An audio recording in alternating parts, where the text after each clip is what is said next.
के जो पोल्स हैं वो कंसाइड करते हैं। आगे पूरा रहा। जैसे मान लीजिए हमारे पास कोई नॉन पोलर, नॉर्मली तो क्या होता है, पॉजिटिव चार्ज ये न्यूक्लियस, इसके चारों तरफ इलेक्ट्रॉन क्लाउड है पूरा, और इलेक्ट्रॉन क्लाउड का सेंटर भी यहीं आ रहा है, तो पॉजिटिव और नेगेटिव एक ही जगह पर है। तो इसमें दो पोल्स नहीं, तो ये नॉन पोलर मॉलिक्यूल कहलाता है।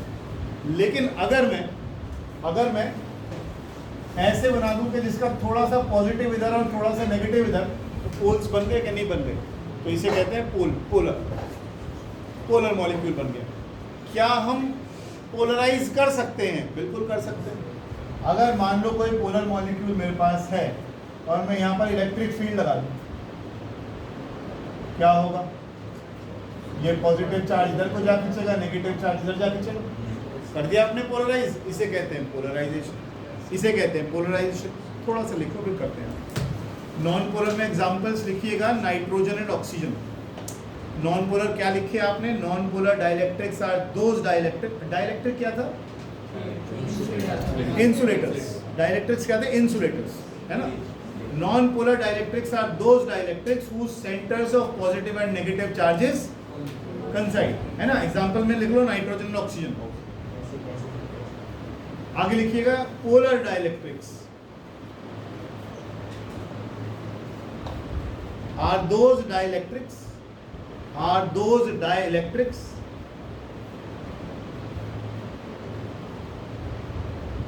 whose atoms or molecules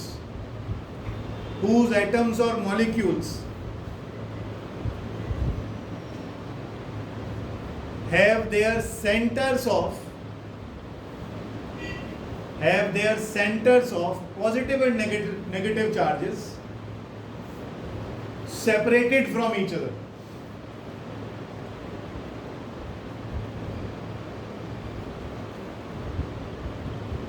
For example, water.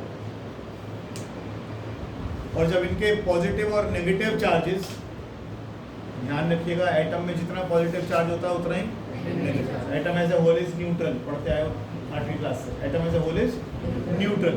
तो अगर दो चार्जेस जो कि बिल्कुल इक्वल हैं थोड़ी सी दूरी पर होंगे तो ये क्या बना दिया? डाइपोल बन गया। तो इसकी डाइपोल मूवमेंट भी होती है कुछ ना कुछ। डाइपोल मूवमेंट से क्या पता लगता है? स्ट्रेंथ ऑफ द डाइपोल पता लगता है। ठीक है, तो इसकी एक परमानेंट डाइपोल मूवमेंट भी होनी चाहिए। आगे लिखो डाइलेक्ट्रिक पोलराइजेशन।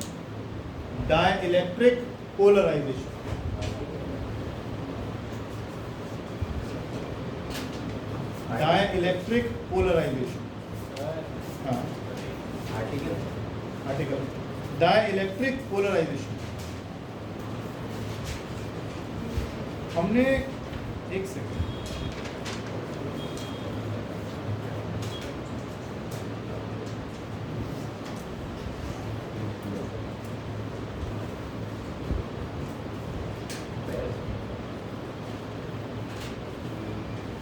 डाइलेक्ट्रिक पोलराइजेशन, चलो लिखो। When we place a non-polar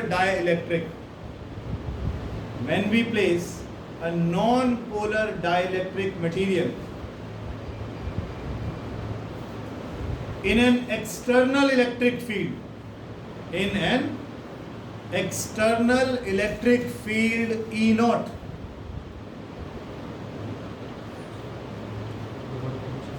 external electric field E naught, क्या होगा? चुटकी क्या होगा?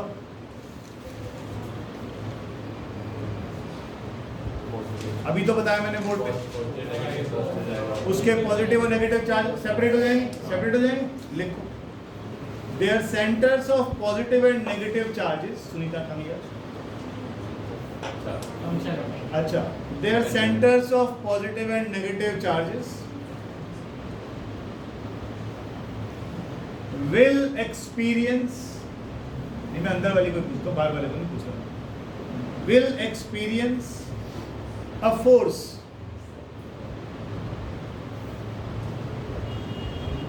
ठीक है, due to which they get separated, due to which they get separated. इसको ऐसे भी कह सकते थे आप कि आपके पास एक नॉन पोलर डाइलेक्ट्रिक था, इसका पॉजिटिव और नेगेटिव एक ही जगह था, यहाँ आपने इलेक्ट्रिक फील्ड लगा दी, इलेक्ट्रिक फील्ड की डायरेक्शन क्या हो गई, इस तरफ को हो गई, तो जो इसमें नेगेटिव चार्ज का सेंटर है वो तो एक्सपीरियंस करेगा इस तरफ फोर्स, इसके ऑपोजिट, तो नेगेटिव चार्ज तो यहाँ आ जाएगा, पॉजिटिव चार्ज फील्ड की डायरेक्शन में एक्सपीरियंस करेगा तो पॉजिटिव चार्ज यहाँ पे आ जाएगा, ठीक है ना, आ जाएगा कि नहीं? आगे लिख बना लेते हैं इसको मेरे ख्याल से।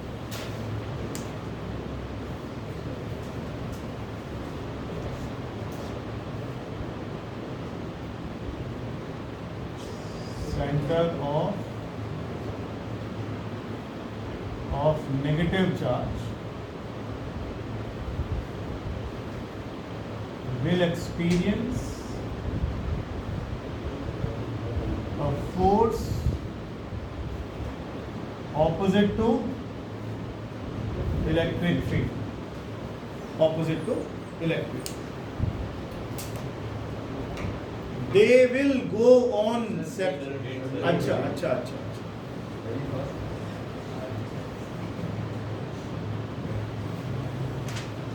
They will go on separating. यार ऐसे मत करो तुम लोग, लिखने में इतना टाइम क्यों लगता है? मैं दानिश में को देखता रहता हूँ, लिख लिया इसने पूरा। They will go on separating till, इसके भी तो पॉजिटिव और नेगेटिव अलग अलग हो गए, इसके अंदर भी तो इलेक्ट्रिक फील्ड पैदा होगी, इसके अंदर वाली इलेक्ट्रिक फील्ड किधर को किधर से होगी, इधर हो जाएगी, इधर हो जाएगी। They will go on separating till electric force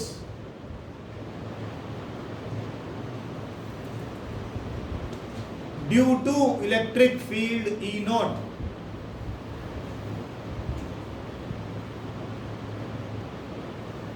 gets balanced by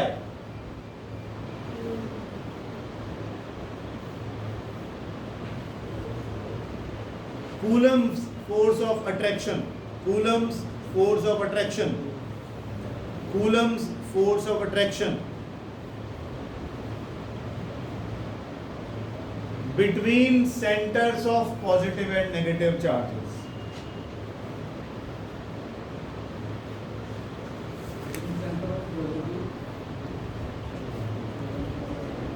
ठीक है जी, इसी को पोलराइज करना कहते हैं, इसी को डाई इलेक्ट्रिक का पोलराइज होना कहते हैं। डाई इलेक्ट्रिक था तो इसके पॉजिटिव और नेगेटिव चार्जेस एक जगह पर थे, आपने इलेक्ट्रिक फील्ड लगाई जिसकी वजह से इसके पॉजिटिव और नेगेटिव चार्जेस सेपरेट हो गए, और इस सेपरेट होने को ही पोलराइजेशन कहते हैं। लिखो, डाई इलेक्ट्रिक पोलराइजेशन, एक लाइन छोड़कर, dielectric polarization is the separation of positive and negative charges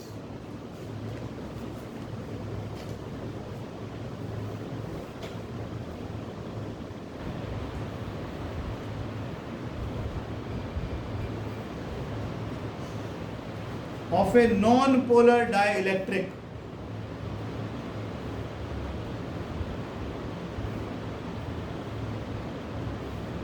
under the influence of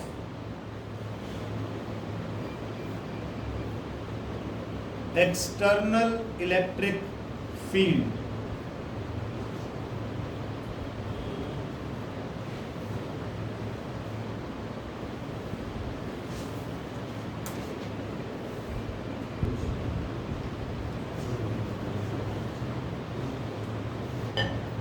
उनने पूरा बनवाते हैं, गरीबों को पानी पिला पिला के। देखो जी, क्या किया आपने, इधर ध्यान दो, आपने एक डाई इलेक्ट्रिक स्लैब को प्लेट्स के बीच में रख दिया, इलेक्ट्रिक फील्ड के बीच में रख दिया। अब उसके अंदर बहुत सारे एटम्स और मॉलिक्यूल्स रहे हों, जब उनको इलेक्ट्रिक फील्ड में रखा गया तो जैसे अभी आप पढ़ के आए हो वो पोलराइज हो गए, हर एटम का पॉजिटिव और नेगेटिव चार्ज अलग अलग हो गया।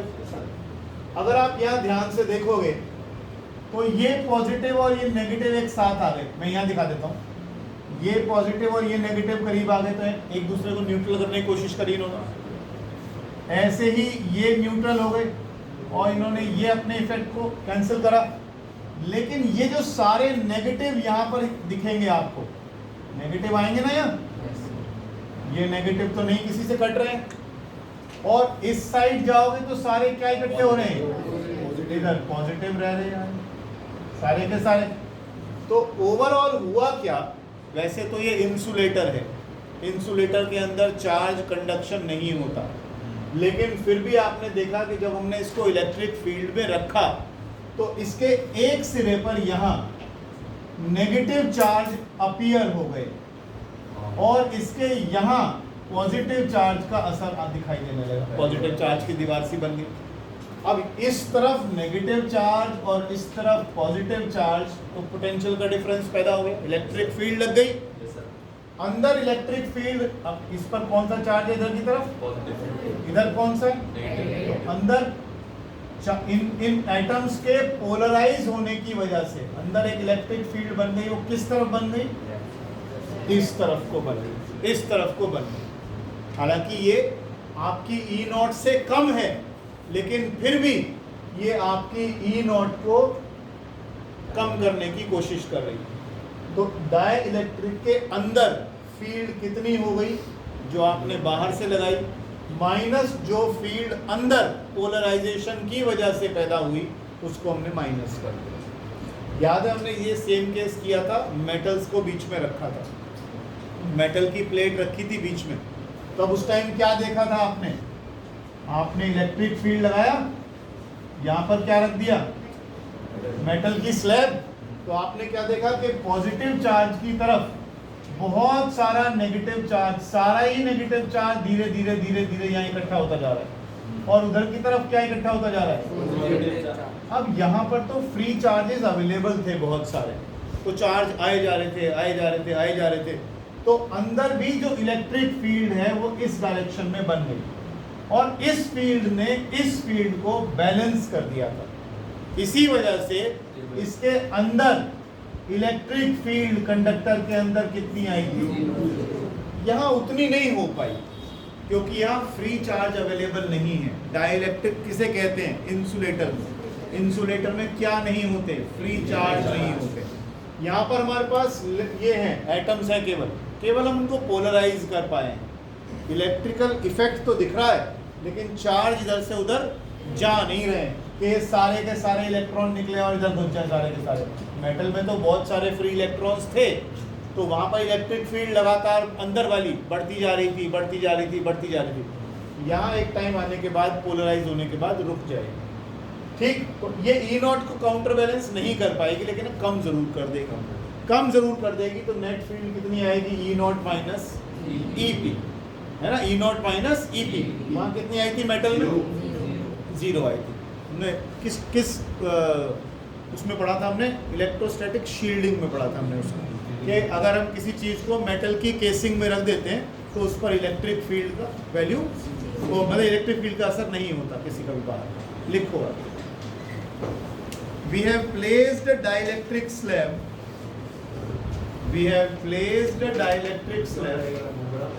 ये डायग्राम बनाना है ऊपर वाला सारा, नीचे वाला बना लो, ऊपर जूम करके नहीं बना पाया कोई ना, उस पर आगे रिकॉर्डिंग में कर ली बात। We have placed a dielectric slab in an external electric field E naught, in an external electric field E naught. The atoms of the dielectric slab, the atoms of the dielectric slab get polarized.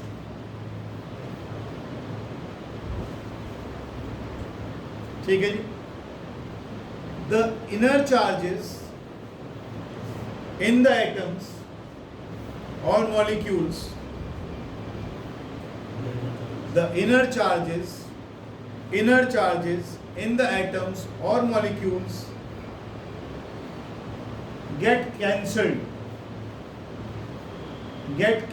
अब ये cancelled थोड़ी सी rough language है, cancel नहीं किया, ये positive और negative charges पास आ गए ना, तो इन्होंने एक दूसरे के इफेक्ट को न्यूट्रलाइज करने की कोशिश करी, पॉजिटिव और नेगेटिव एक साथ आ गए तो इन्होंने न्यूट्रल करने की कोशिश करी उस जगह पर। आगे लिखो, the inner charges in the atoms or molecules get cancelled and on the surface of dielectric slab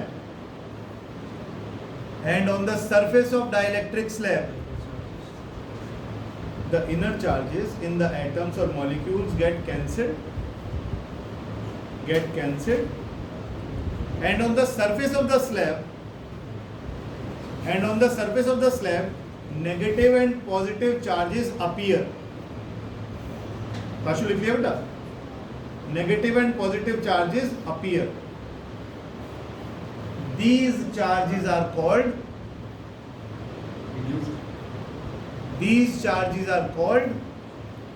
polarization charges. These charges are called polarization charges. क्या हो गया?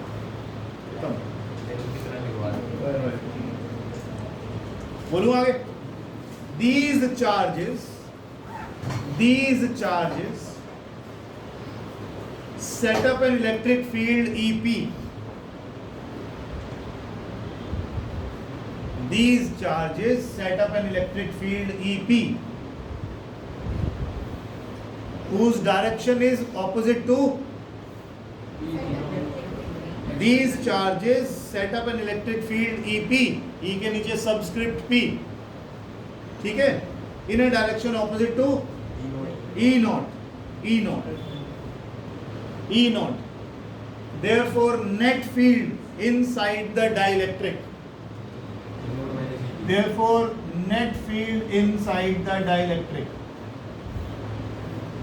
तो डाइलेक्ट्रिक के अंदर इलेक्ट्रिक फील्ड का वैल्यू कम हो जाता है, लिख लिया, E not minus EP।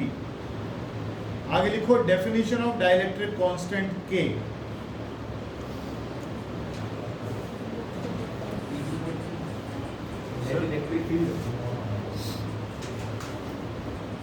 Definition of dielectric constant K।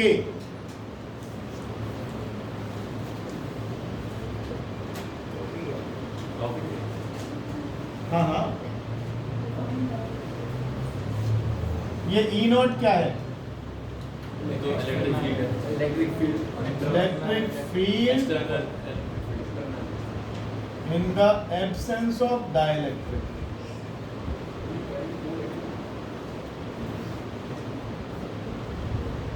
ये क्या है? E, ये वाली electric field in the presence of dielectric। आप इस E को E नॉट माइनस EP भी लिख सकते, ये वही। आगे लिखिएगा इलेक्ट्रिक ब्रेकडाउन।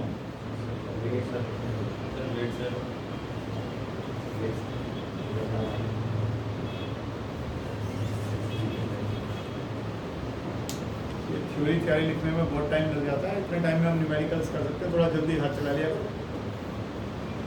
Electric breakdown. अब अर्णव बाबू हम कर क्या रहे हैं? हमने इलेक्ट्रिक फील्ड लगाई, बीच में डाइलेक्ट्रिक को रख दिया। डाइलेक्ट्रिक को रखने से क्या हुआ कि ये जो मॉलिक्यूल्स हैं ये पोलराइज हो गए। पोलराइज होने का मतलब इसके पॉजिटिव और नेगेटिव चार्ज अलग अलग हो गए, उसकी वजह से इसके अंदर भी एक फील्ड पैदा हो गई, फील्ड का नाम EP। तो अब नेट फील्ड कितनी रह गई? E नॉट माइनस EP, है ना। अब हम एक काम कर रहे हैं, इस इलेक्ट्रिक फील्ड को और ज्यादा स्ट्रॉन्ग करते जा रहे हैं। इस इलेक्ट्रिक फील्ड को हमने और स्ट्रॉन्ग कर दिया। अब बताओ क्या होगा? ये पॉजिटिव नेगेटिव और दूर होंगे। ये जो दोनों है ना, अभी भी इनके बीच में कूलम का फोर्स है, अभी भी ये दोनों एक दूसरे के साथ आना चाहते हैं। अगर आप छोड़ दो इलेक्ट्रिक फील्ड को हटा दो तो पॉजिटिव नेगेटिव खींच के दोबारा एक तरफ एक साथ आ जाएंगे, लेकिन आपने तो उल्टा काम कर दिया, आपने इलेक्ट्रिक फील्ड और बढ़ा दी तो क्या होगा, कुछ देर तो ये झेलेगा, उसके बाद ये बिल्कुल ही सेपरेट हो जाएंगे, नेगेटिव चार्ज अलग और पॉजिटिव चार्ज अलग। इसे कहते हैं इलेक्ट्रिक ब्रेकडाउन। अब ये पॉजिटिव और नेगेटिव अलग नहीं हो गए, सेपरेट हो गए, अलग हो गए, सेपरेट हो गए, अब ये फ्री हो गए। अब ये फ्री हो गए तो ये कंडक्ट करेंगे, अब ये कंडक्टिंग मटेरियल बन गया। हम किसके बारे में पढ़ रहे हैं आज? इंसुलेटर, डाइलेक्ट्रिक के बारे में। लेकिन हमने इतनी स्ट्रॉन्ग इलेक्ट्रिक फील्ड लगा दी कि इसके पॉजिटिव और नेगेटिव चार्ज सेपरेट हो गए। अब ये इंसुलेटर किसका काम करेगा? कंडक्टर बन गया। अब ये क्या ये इतना ही आसान है? नहीं। ये जो स्ट्रॉन्ग इलेक्ट्रिक फील्ड आप लगा रहे हो ये इतनी बनानी मुश्किल हो जाती है। पॉसिबल तो है लेकिन इतना आसान नहीं है कि मैं किसी भी नॉन कंडक्टिंग मटेरियल को उठाऊं और कंडक्टिंग बना दूं इसको। इतना आसान नहीं है। अभी हम लिखेंगे इसके बारे में, फिलहाल लिखो इलेक्ट्रिक ब्रेकडाउन, ठीक है। और उसके लिए 10-12 लाइन छोड़ दो, मैं भेज दूंगा घर पे अपने। किसकी तरफ? ठीक है, छोड़ दो 8-10 लाइन, मैं पढ़ देता हूँ ना यार, इसको अब लिखने में टाइम खराब कराओ। If we place a dielectric material in E naught, its polarization occurs, center of positive and negative charge separate. If we go on increasing the electric field, separation goes on increasing. At a certain value of electric field, complete separation occurs. ठीक? And the dielectric material turns into a conducting material with free positive and negative charge. खत्म। लगेगा, लेकिन जब आप इतनी ज़्यादा force लगा दोगे फिर तो सेपरेट हो जाएंगे। एक टाइम आएगा उसके आप इतना दूर कर दोगे कि फिर उनके बीच में सेपरेशन खत्म, वो अट्रैक्शन खत्म हो जाएगा। नेक्स्ट लिखिएगा, दोबारा बोले आप। मैग्नेट नहीं पढ़ रहा मैं अभी फिलहाल, conductor non conductor. Dielectric strength बराबर नहीं हो सकते इसमें ई नॉट हमेशा ज़्यादा रहेगा। ईपी की तो एक फिक्स वैल्यू है, उन्हें सुनेगा जो सरफेस पर तेरे एटम्स हैं सरफेस पर, उसको तो पोलराइज ही तो कर पा रहा है। यहाँ वाले इलेक्ट्रॉन्स निकल के थोड़ी यहाँ पर आ गए, जैसे मेटल्स के केस में हुए थे, वो तो वहीं खड़े पोलराइज हो गए बस। तो इलेक्ट्रिक फील्ड की एक स्ट्रेंथ बनेगी जो बन जाएगी अंदर, तो नेट फील्ड को कम कर सकते हैं, जीरो नहीं कर सकते। मेटल में तो बहुत फ्री इलेक्ट्रॉन्स होते हैं, पता नहीं कहाँ से कौनों से उठ के इधर इकट्ठे हो जाएंगे। ईपी को बढ़ाएंगे, ईपी को हम नहीं बढ़ाएंगे, इलेक्ट्रिक फील्ड में रखने से ईपी बनेगी नहीं होगा। ठीक, dielectric strength 10 line. Dielectric strength of A dielectric material, dielectric strength of A dielectric material. अब नाम से ही पता लग रहा है स्ट्रेंथ है, कितनी इलेक्ट्रिक फील्ड को ये झेल लेगा बिना अलग अलग हुए, इज कॉल्ड इट स्ट्रेंथ। आपको इनको बिल्कुल सेपरेट करने के लिए कोई इलेक्ट्रिक फील्ड की वैल्यू तो लगेगी, वो कितनी वैल्यू होगी, दैट इज कॉल्ड स्ट्रेंथ। अभी तो क्या हो रहा है, इलेक्ट्रिक फील्ड लगा रहा हूँ, ये अलग हो गया, ये अलग हो गया, लेकिन आपको बिल्कुल ही इनको अलग अलग फ्री कर देना है, उसके लिए कितनी ताकत लगेगी, दैट इज कॉल्ड स्ट्रेंथ। इस मटेरियल की स्ट्रेंथ लिखो, dielectric strength of a dielectric material. आगे लिखो, कंटिन्यूएशन में लिखो, is the maximum value of electric field, is the maximum value of electric field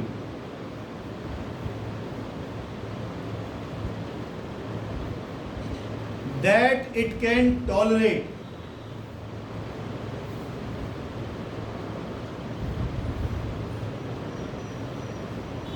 without electric breakdown,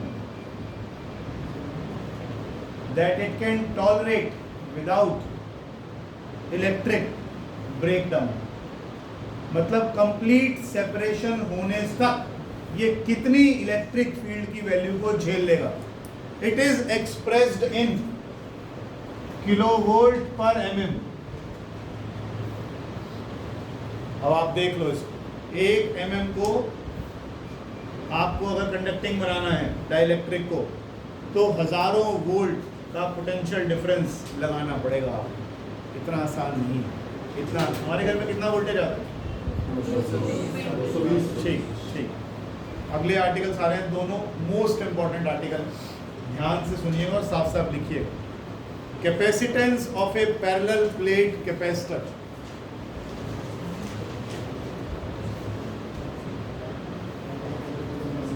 capacitance of a parallel plate capacitor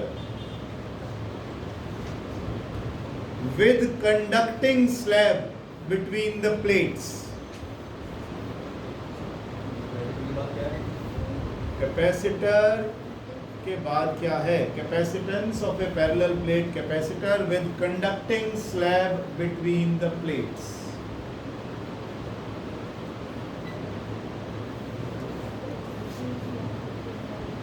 ये एक capacitor हमने बना दिया, इस पर प्लस क्यू चार्ज, इस पर माइनस क्यू चार्ज, दोनों प्लेट्स के बीच का डिस्टेंस d, प्लेट का एरिया a, इनके बीच की इलेक्ट्रिक फील्ड बहुत बढ़िया sigma by epsilon naught. Bharti की आवाज नहीं आती कभी भी मेरे को, जीरो एक बार भी नहीं बताती है क्या फॉर्मूला है। एक बार बोलना नहीं, कैपेसिटेंस का फॉर्मूला बताओ।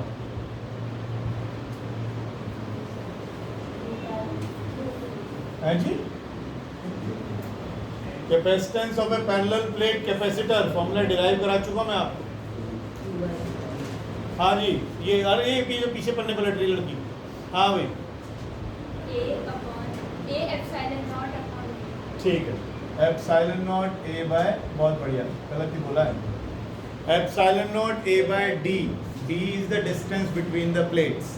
ठीक, और एक फॉर्मूला और कौन सा पढ़ते थे? V equals to V potential difference हो गया, E इलेक्ट्रिक फील्ड हो गया, D is the distance between plates. अभी तो ये फिलहाल क्या है, गौर से देखो, हमने यहाँ पर एप्सिलॉन नॉट लिखा है, तो यहाँ क्यों बैठा? क्योंकि मैंने सिंहासन वहाँ दिया था, यहाँ मत बैठना बैठो, ये तो खराब जगह तेरे लिए।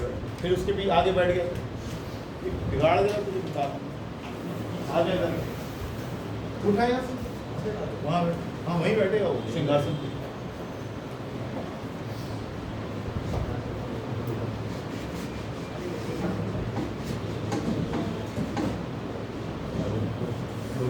शर्म तो आती नहीं मुझसे साफ कराने में, गरज मैं कर दूँगा, आप चलेगा क्या मतलब? मैं नहीं सर आपको बोलो मैं कर दूँगा। चलो ओ दस मारा, चलो तू यहीं बैठा था, इसके बाद में बैठा था। हाँ वेरी गुड। अब क्या किया हमने? भाटी तो बिल्कुल बस कुछ मत हमारे को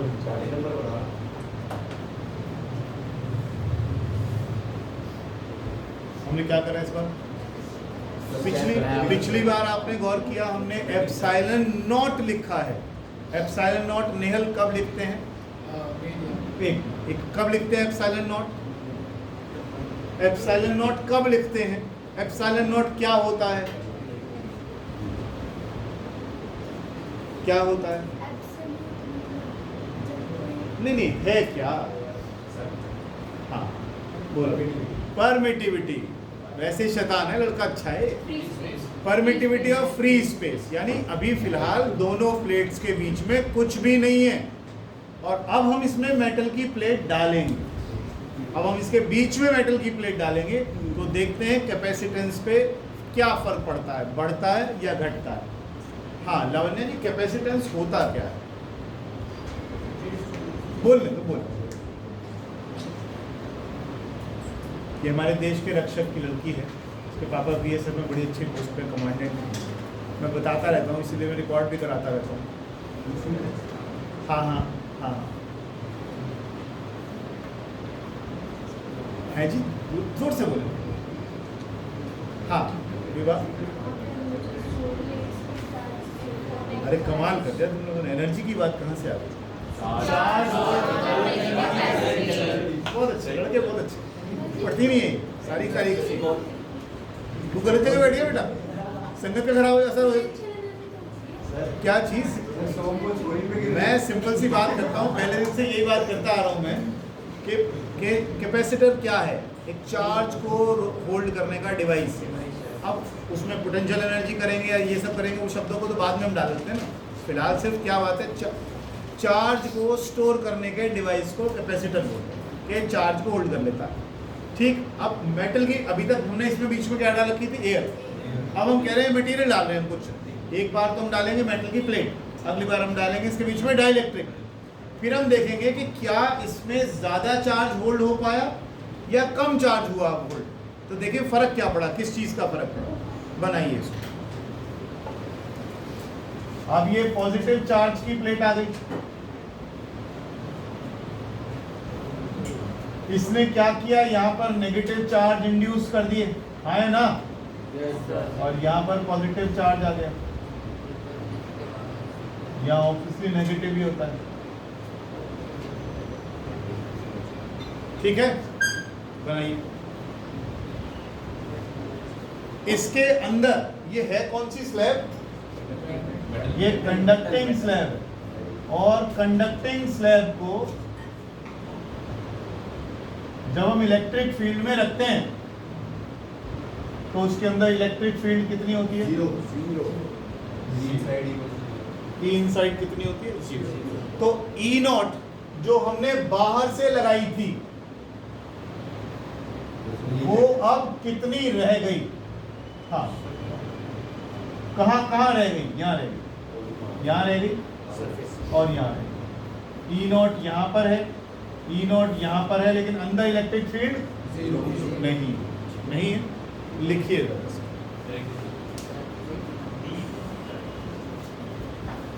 दोबारा बोले आप।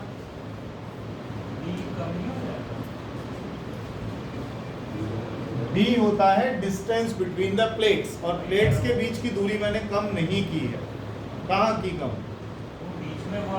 प्लेट्स के बीच की दूरी कम हुई कि नहीं हुई? नहीं हुई, वो तो वही है ना।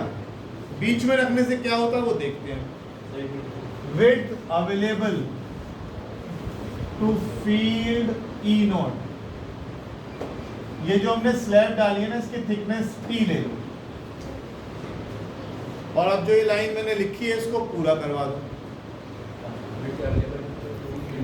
Width available to field E naught D minus T. बहुत बढ़िया। नॉर्मली बैच में ऐसा होता नहीं है, लड़कियां तेज होती हैं, लेकिन यहाँ लड़के तेज हैं, पढ़ के आते हैं रोज। तुम लोग पढ़ नहीं रहे हो बिल्कुल। आगे लिखो। हाँ बोलो। Potential difference between the plates of the capacitor. Potential difference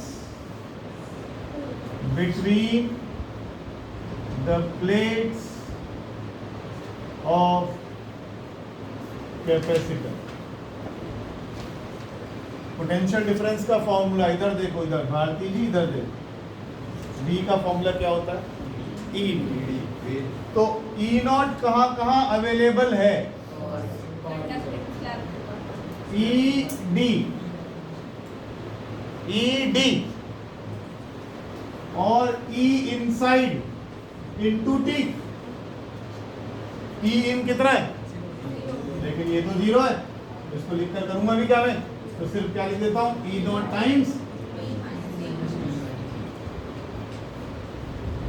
हाँ रामकली क्यों मुस्कुरा रही है? गलत जगह बैठ गया, छुप के बैठ गया। Potential difference between the plates of the capacitor. Potential difference का फॉर्मूला ED है ना। E कहाँ अवेलेबल है? E नॉट यहाँ पर है और यहाँ पर है, अंदर तो कुछ है नहीं, अंदर कुछ भी नहीं है, तो पोटेंशियल डिफरेंस भी नहीं होगा। बात ही खत्म कर दी हमने। तो E not into D minus T. Article क्या कह रहा है? आर्टिकल क्या कह रहा है? कह रहा है हमने एक कैपेसिटर की प्लेट्स के बीच में मेटल रख दिया है। बताओ कैपेसिटर अब ज़्यादा चार्ज होल्ड करेगा या कम, यानी इसका कैपेसिटेंस बढ़ जाएगा या घट जाएगा। मतलब हमें अब नया वाला C निकालना।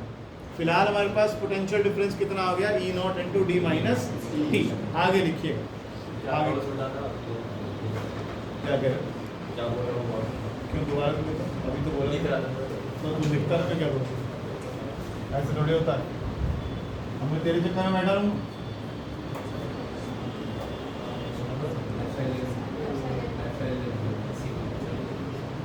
ठीक है, इसको क्या लिख सकते हो? Q by A।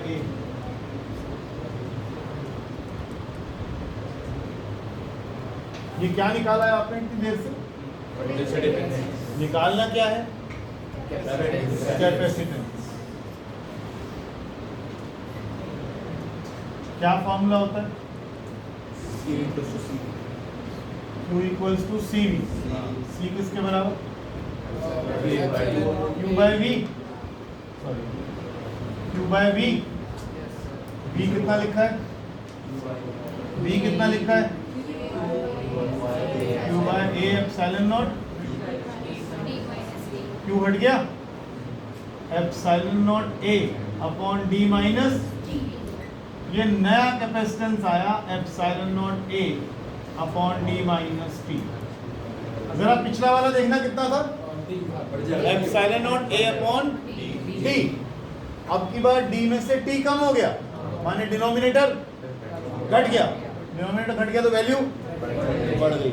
इसका मतलब अब ऐसे बदलो, इसका मतलब अगर हम मेटल को बीच में डाल देंगे, मेटल की स्लैब बीच में डाल देंगे तो ज़्यादा चार्ज को आप स्टोर कर पाएंगे इसके। ठीक है, लिख लो इसको। अब तुझे बता दूं क्या कह रहा था। आर्टिकल का नाम है, जब बोल रहा हूँ तो बोल, रेडियो थोड़ी हूँ। अबे तो सुन, पहले सुन लिया कर, बार बार बोला फिर प्ले कर दो, रिप्ले कर दो, फिर रिप्ले कर दो। सुन लेगा बेटा, मैं बोल रहा हूँ तो सुन ले, मना थोड़ी करता हूँ मैं, सुन ले।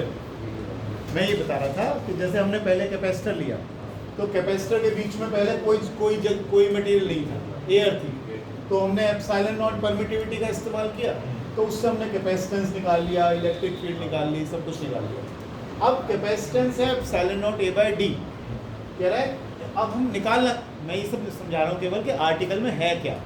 आर्टिकल में ये है कि अगर मैं इन दोनों प्लेट्स के बीच में, कैपेसिटर की प्लेट्स के बीच में अगर मैं मेटल का स्लैब डाल दूं तो उससे कैपेसिटेंस बढ़ जाएगा या घट जाएगा, यानी ये ज़्यादा चार्ज होल्ड करेगा या कम करेगा।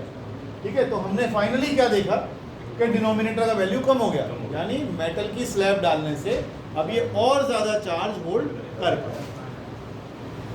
आराम से सोच लो, फिर बताओ कुछ नहीं आया। गलत नहीं बोल रहा हूँ मैं इस तरीके से जाना नहीं चाह रहा। ठीक, एक छोटा सा नोट देखो जरा, इंपॉर्टेंट है, देख लो पहले देखो पहले।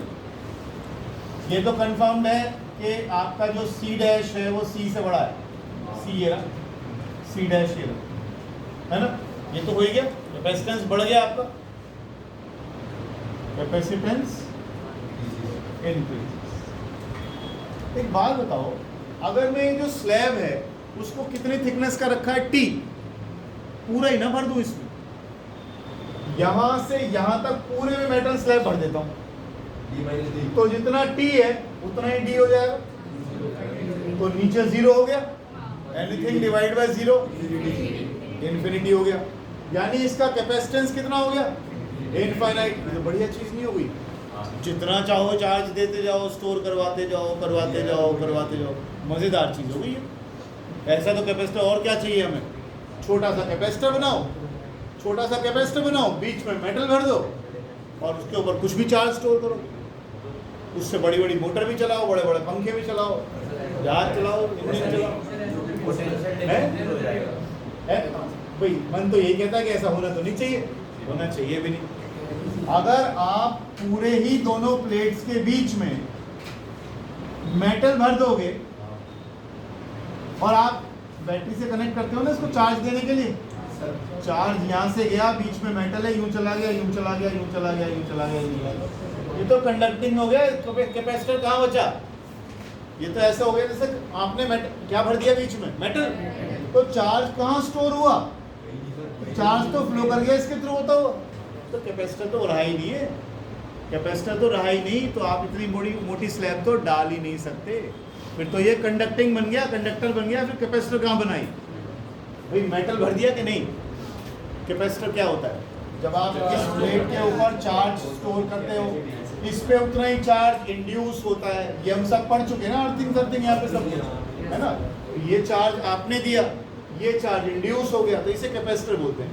अब तो चार्ज होल्ड करने की बात ही नहीं आई, बीच में सारे में मेटल भर दिया, यहाँ से चार्ज चलेगा, यहाँ से निकल के बैटरी के दूसरे टर्मिनल पहुंच जाएगा, तो कंडक्टर बन गया, कैपेसिटर कहाँ रह गया फिर। तो ऐसा नहीं हो सकता कि आप पूरे के अंदर मेटल की प्लेट भर दें इसके। क्लियर है चीज? आगे चलो, एक बड़ा इंपॉर्टेंट नोट और, अभी पीछे डाइलेक्ट्रिक स्लैब का वो क्या पढ़ के आए थे आप? जो सॉरी डाइलेक्ट्रिक कांस्टेंट का फॉर्मूला पढ़ा था, E नॉट बाय E। ये क्या था? Electric field in the absence of dielectric, electric field in the presence of dielectric. देखना ये लिखा था या उल्टा था?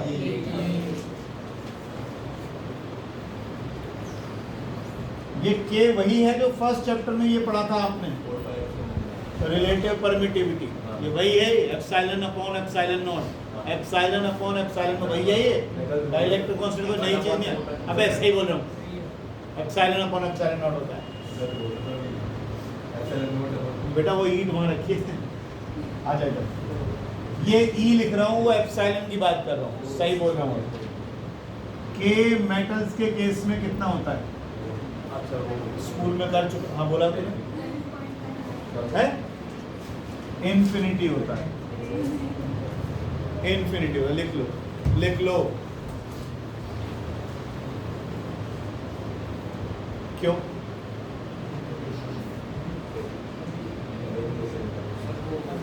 अगर मैं इसी फॉर्मूले को इधर देख, इसी फॉर्मूले को मैं कंडक्टिंग स्लैब के हिसाब से लूं तो E कितना है अंदर? 0। Anything divide by 0 as E inside conductor is equal to, conductor के अंदर इलेक्ट्रिक फील्ड होती नहीं है, E आपने 0 रख दिया, K कितना आ गया? इनफाइनाइट। तो मेटल्स के लिए K का वैल्यू इनफाइनाइट होता है। 2 चैप्टर पढ़ने के बाद तुम्हें पता लग गया होगा, 11वीं नहीं है, मैं बार बार समझा रहा हूँ। पिछले साल चीज़ें फिर भी आसान थी, एक ही तरह की चीज़ें थी, speed, distance, time, velocity, acceleration, कहीं ना कहीं से टाइम तुम पकड़ रहे थे। हर बार नई चीज़ आ रही है, रोज़ रिवाइज करके मत आया करो, नहीं तो फिजिक्स समझ में आ जाएगी और तो गलत हो जाएगा काम। ऐसा ना करो, रोज़ चीज़ों को न लिख के देखना है, न याद करना है, ऐसे ही आना है, बस कमरे गिनने और अपने चले जाना। ठीक है, करूँ आगे चलो हैं। तू तो बहुत प्यारा बच्चा है, तू तो पढ़ा, भाई लड़कों की तरफ से शिकायत कम है, लड़कियों की तरफ से बहुत ज़्यादा शिकायत है। पढ़ने की सोम तो फिर भी पढ़ रहा है ऐसे में। हाँ, कुछ हाथ उठा रहे थे, कुछ हाथ उठा रहे थे आप। ठीक है, capacitance of a parallel plate capacitor, heading लिखें, capacitance of a parallel plate capacitor. पिछली बार कौन सी स्लैब डाली थी? अब की बार डालेंगे dielectric slab between the plates, dielectric slab between the plates.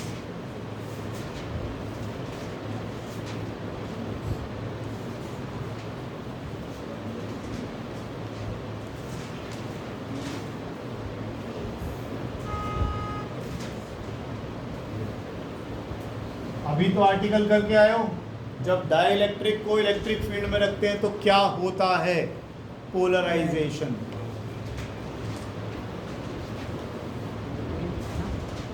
और पोलराइजेशन होगा तो एक एंड पे यहाँ पॉजिटिव इकट्ठा हो जाएगा और इसके एटम्स के पॉजिटिव चार्ज। ठीक, ये डिस्टेंस कितना लिया था? d, ये कितना लिया? t। अब E नॉट कहाँ कहाँ है? यहाँ है और यहाँ है, और अंदर तो कितनी होती है? 0। देखो 0। कुछ भी समझा दो, कुछ भी समझा दो, इनको सब चलता है, कुछ भी समझा दो। फिर ऐसे कैसे? EP नहीं, E minus EP, E not minus EP। सारे ही बोल रहे हैं ये। क्या टेढ़ी बना दी बेटा? उससे क्या फर्क पड़ रहा है? अच्छा, बनाओ बनाओ। हाँ हाँ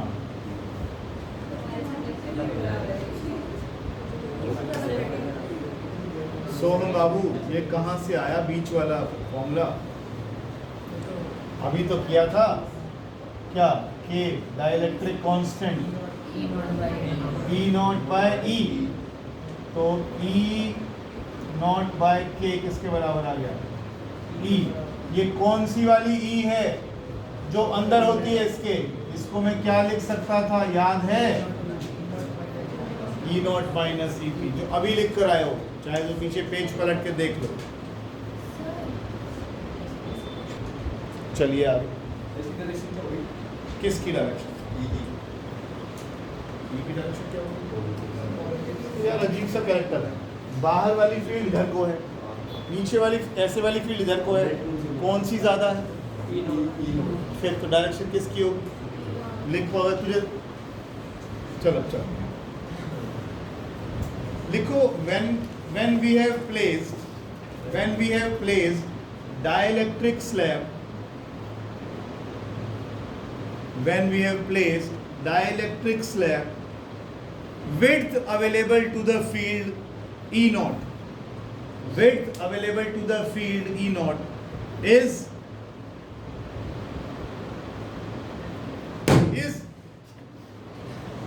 width available to field is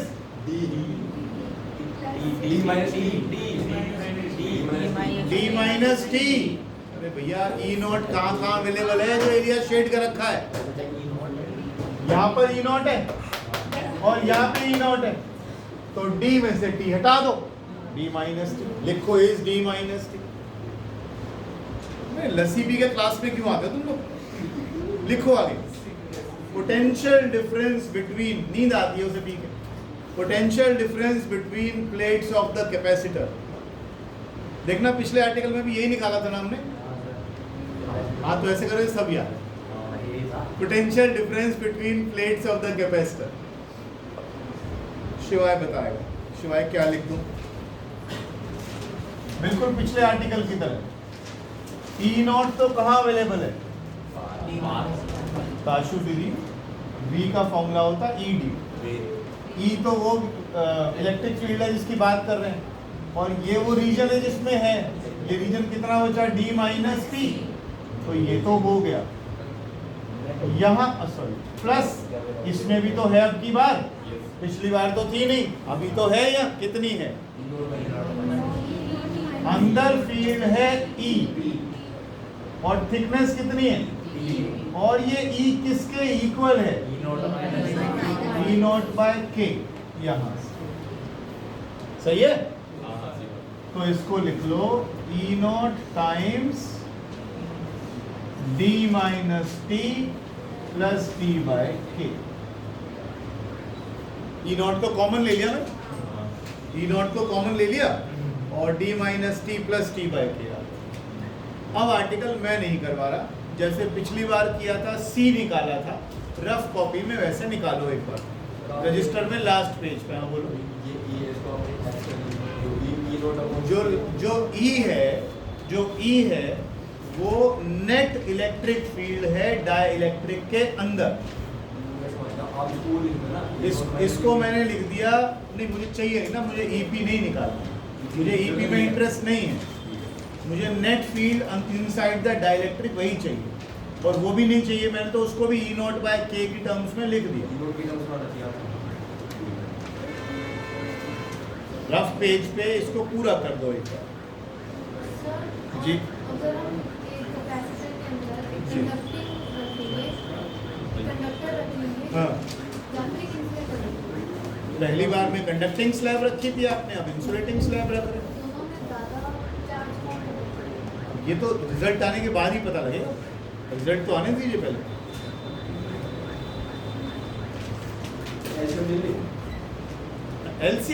LCM का क्या करेगा? E नॉट को लिख ले sigma by epsilon naught into D minus T plus T by K। इसको लिख लो Q बाय A, ये क्या होती है? कुछ बोलते हैं ना इसको, charge density upon D minus T। और निकालना क्या है, कैपेसिटेंस। वो क्या होता है, Q बाय V। तो Q बाय V ये सारा आपका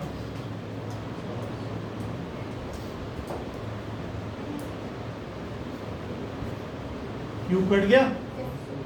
इस बार जो C आया आपका एप्सिलॉन नॉट A तो आया ही आया, D minus T plus T bye.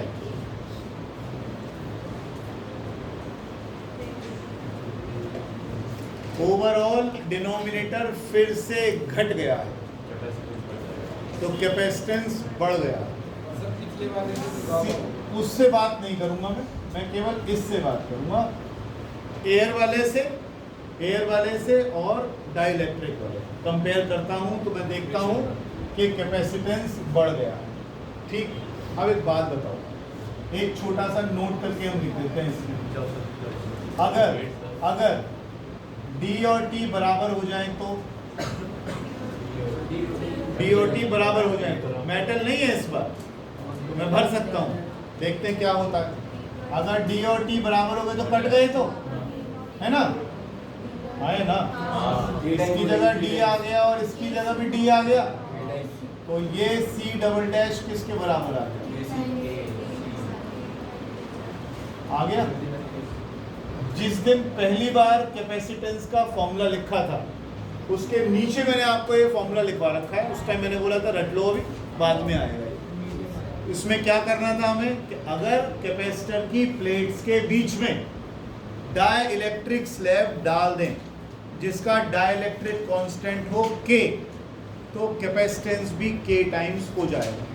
ये तो भाषा हुई थोड़ी सी वैसी बात, आसान भाषा।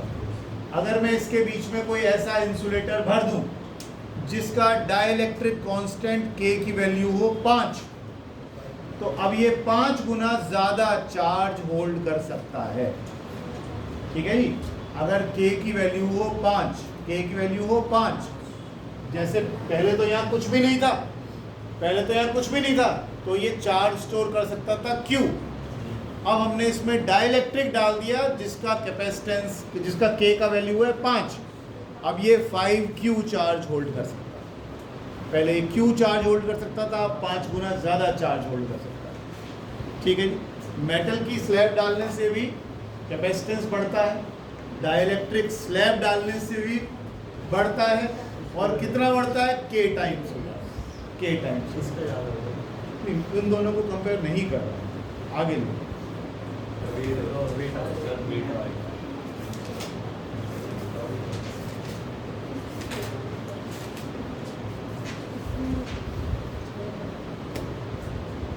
हटा दो इसको।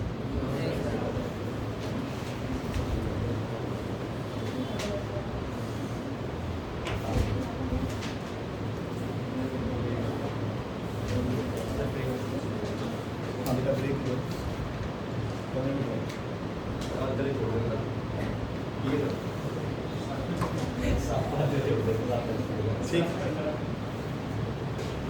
हटा दो। क्या कह रहे हो?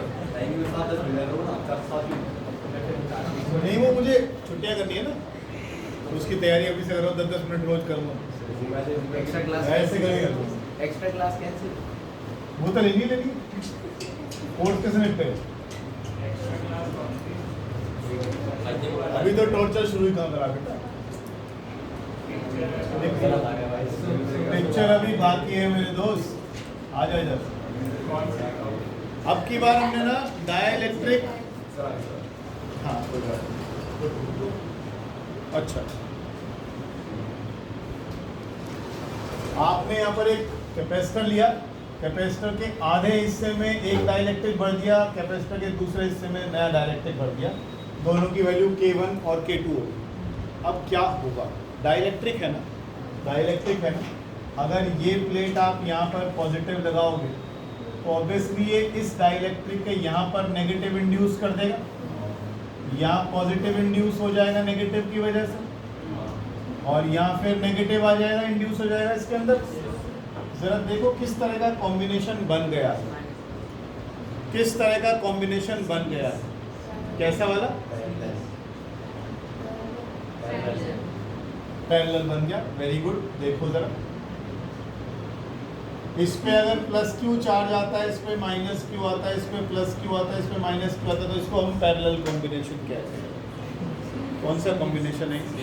सीरीज है। अच्छा, सीरीज कॉम्बिनेशन। क्या ऐसा ही नहीं हो रहा यहाँ पर? एक डाइलेक्ट्रिक आ गया, इसके ऊपर प्लस क्यू आ गया, इसके यहाँ माइनस क्यू हो गया, फिर अगले वाले पे यहाँ प्लस क्यू आ गया, फिर माइनस क्यू। ऐसा ही नहीं हो रहा, ऐसा ही नहीं हो रहा। Plus Q minus Q, plus Q minus Q, तो ये तो सीरीज कॉम्बिनेशन बन गया। अभी के लिए समझ रहे हो, बाद में तो रट लोगे इसको। ये तो सीरीज कॉम्बिनेशन होता है जब भी हम ऐसे भरेंगे।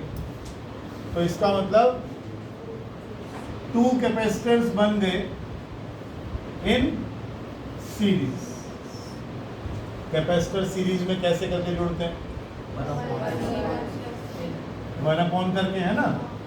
पहले वाले का कैपेसिटेंस बताइए। कैपेसिटेंस का फॉर्मूला क्या पढ़ा था आपने? बोला करो, भारती तो बोलती नहीं। Epsilon not A by D। ठीक, यहाँ आ जाओ। एप्सिलॉन नॉट, इसकी बात कर रहा हूँ, K1 लिख दूं। Epsilon not A by D नहीं, D by 2, आधा हो गया D। दूसरे वाले में K2 epsilon not A upon D by 2। अब आपको नेट C निकालना होगा, तो आप 1/C1 और 1/C2 करके निकाल। हाँ जी, कोई बात नहीं, सीरीज लगा। अगली बार कभी भी आ जाए, सीरीज ही ठोकना है, पता लगेगी आपने आपकी। अगर D आधा आधा हो जाता है, और क्या करेगा उसमें? एक जगह 1/3 भर देगा, दूसरे में 2/3 भर देगा। 3 नहीं, 4 भी लगवाऊंगा, 2 मिनट रुक। पहले एक केस और कर ले। अब की बार क्या कर, ऐसे भर ले। यहाँ पर आधे में यहाँ K1 भर दे और आधे में इसमें K2 भर दे। अब देखो तरफ, सुहानी, इधर प्लेट पर चार्ज क्या है? Plus Q. इधर प्लेट पर क्या है चार्ज? Minus Q. अब जब हम पैरेलल में चीज़ों को जोड़ते हैं, तो ये प्लेट पॉजिटिव होती है, तो ये प्लेट भी पॉजिटिव। ये प्लेट नेगेटिव है, तो ये प्लेट भी नेगेटिव। पॉजिटिव से पॉजिटिव और नेगेटिव से नेगेटिव किस में जुड़ता है? पैरेलल कॉम्बिनेशन में। तो ये 2 कैपेसिटर बन गए पैरेलल। अब इसका कैपेसिटेंस कितना आया? इसका कैपेसिटेंस कितना आया? K1 times epsilon not A आधा हो गया और D पूरा है। C2 कितना हो गया? K2 epsilon not A by 2। और क्योंकि ये पैरेलल है, क्योंकि ये पैरेलल कॉम्बिनेशन है, तो C आ गया सीधा सीधा C1 प्लस क्या क्या कॉमन आया जरा देखना। Epsilon not A by 2D common आ गया, और अंदर क्या बच गया? K1। हाफ कहाँ से आया? A by 2 कहाँ से आया?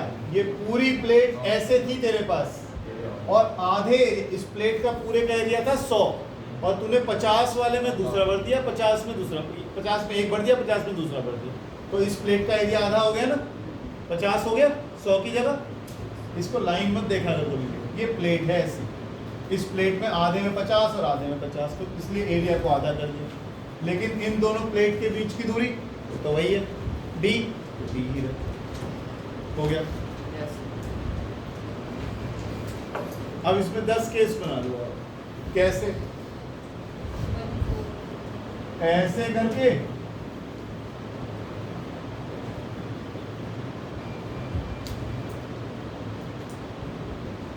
एक, 2 और 3।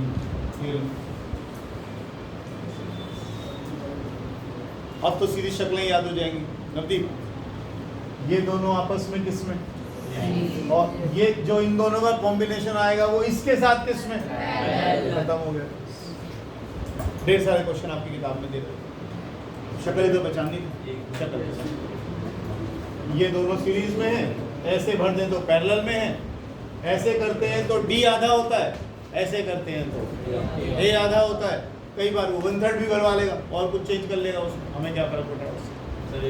भाई यहाँ बीच में लगा के यहाँ भर देगा, 1/3 एरिया ले लेंगे, डी तो उतना का उतना, उधर वाले का 2/3 होगा, इधर वाले का 1/3, और दोनों आपस में ऐसी शक्ल होगी तो किस में आएंगे, पैरेलल में, और एक के बाद एक होंगे तो सीरीज में आएंगे, वो सीरीज और पैरेलल इकट्ठे ही करेंगे।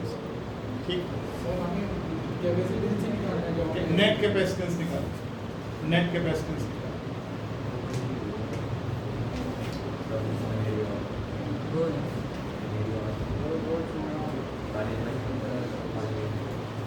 अब सुन लो, जब आप इन्हें सॉल्व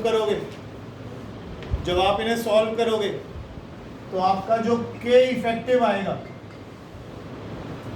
मतलब नेट के आएगा, नेट के वो किसके इक्वल आएगा,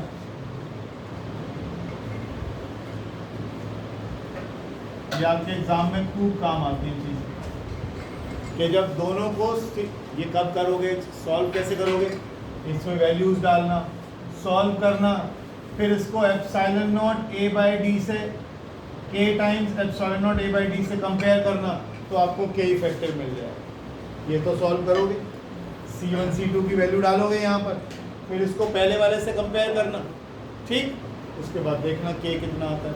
तो सीरीज कॉम्बिनेशन में आपके पास के इफेक्टिव आएगा 2 times K1 K2 upon K1 plus K2। कितनी ही बार ऐसा होगा कि जब यहाँ पर सिर्फ वो दे देगा, यहाँ पर आधे में हमने 4 भर दिया, आधे में हमने 5 वैल्यू वाला भर दिया, नेट के बताओ, ये सब थोड़ी करोगे, फिर सीधा क्या करोगे, 2 × 4 × 5 अपॉन 4 + 5, खत्म, नेट के निकला। क्या बोला मैं, एक क्या बोला,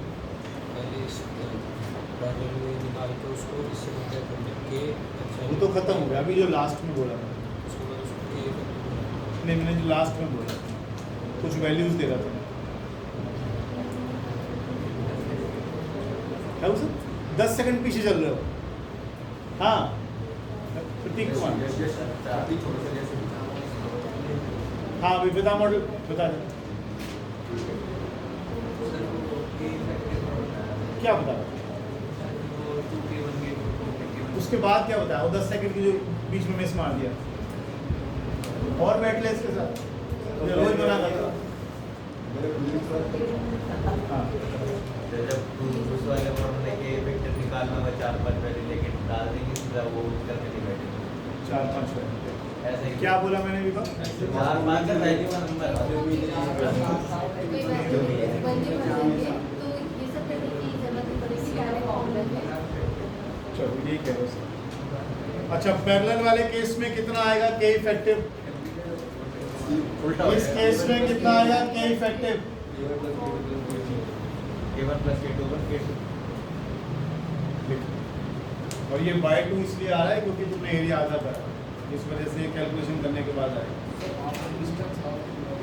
डिस्टेंस आधा क्यों हुआ, तूने यहाँ तक डाइलेक्ट्रिक स्लैब भर दी ना दूसरी वाली, इसके लिए कितना एरिया मिल रहा था, तो थिकनेस मिल रही है D/2, इसको कितनी मिल रही है, लेकिन प्लेट तो पूरी है, एरिया तो पूरा मिल रहा है, थिकनेस आती नहीं। सर 3 और 2 क्या चीज़, मोरा 3 मोरा 3, अब 3 कैसे लगाओगे वो डिपेंड करता है। तीनों पैरेलल। एक प्यारा सा क्वेश्चन है, लिखो जरा। We have been provided with a large number of capacitors। ये जितना भी आज कराया ना इसे पढ़ना मत बिल्कुल। We have been provided with a large number of capacitors, each of capacitance, कल से देखो मैं अलग से चेयर दूंगा दूसरी बार जिसपे लिखने में आसानी हो। We have been provided with a large number of capacitors, each of capacitance 1 microfarad, and which can tolerate 400 volt, and which can tolerate 400 volt. बोलूँ आगे, how will we combine them? How will we combine them so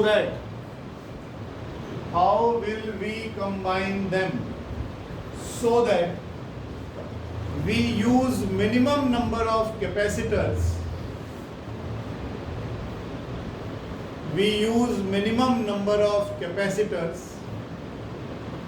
to obtain a total capacitance of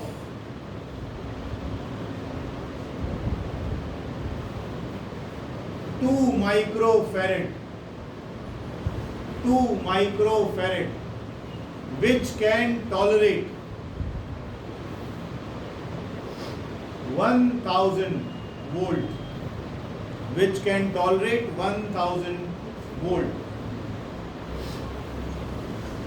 question को पढ़ो ध्यान से क्या कहते हैं। Question को पढ़ो 2-3 बार। हमारे पास बहुत सारे कैपेसिटर्स हैं 1-1 माइक्रोफैरेड के। जो 1 माइक्रोफैरेड का कैपेसिटर है, अगर मैं उसको 400 वोल्ट पे भी लगा देता हूँ तो वो टॉलरेट कर लेगा, उससे ज़्यादा में वो खराब हो जाएगा। ये बोला। अब इनको किस तरीके से सीरीज पैरेलल में लगाऊं कि मेरे पास टोटल कैपेसिटेंस तो आ जाए 2 माइक्रोफैरेड का और उसकी टॉलरेट करने की क्षमता हो जाए 1000 वोल्ट। ठीक है, 1000। देखो ये कितना टॉलरेट कर पा रहा है, ये कितना टॉलरेट कर पा रहा है। अगर मैं तीनों को सीरीज में लगा दूं तो याद होगा ना, यहाँ पर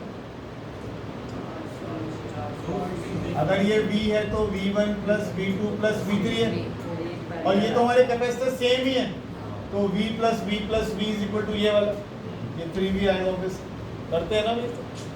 तो अगर मैं सीरीज में इनको लगा दूं और एक 400 वोल्ट को टॉलरेट कर सकता है, दूसरा भी 400 को कर सकता है, तो अब टोटल कितना टॉलरेट हो जाएगा। अब मैं अगर यहाँ पर 800 लगा दूं, अगर मैं 800 लगा दूं तो काम चल जाएगा, लेकिन हमें कितना टॉलरेट करवाना है 1000। एक और लगा, अब कितना टॉलरेट कर लेगा। हमें तो 1000 तक ही टॉलरेट कराना है, हमें तो 1000 तक ही अभी तो सही, हमें तो 1000 तक का टॉलरेट कराना था, तो एक सीरीज में 3 लगा। ये तो सुनो मेरी बात, ज्यादा से हमें कोई दिक्कत नहीं है। आपको यहाँ कितना वोल्ट लगाना है। अब ये टॉलरेट कर पाएंगे 400 तो जल जाएंगे दोनों, ये तो खराब हो जाएंगे। हमें तो टॉलरेट कितना कराना था 1200, 1000। अब 800 में तो मर जाएंगे।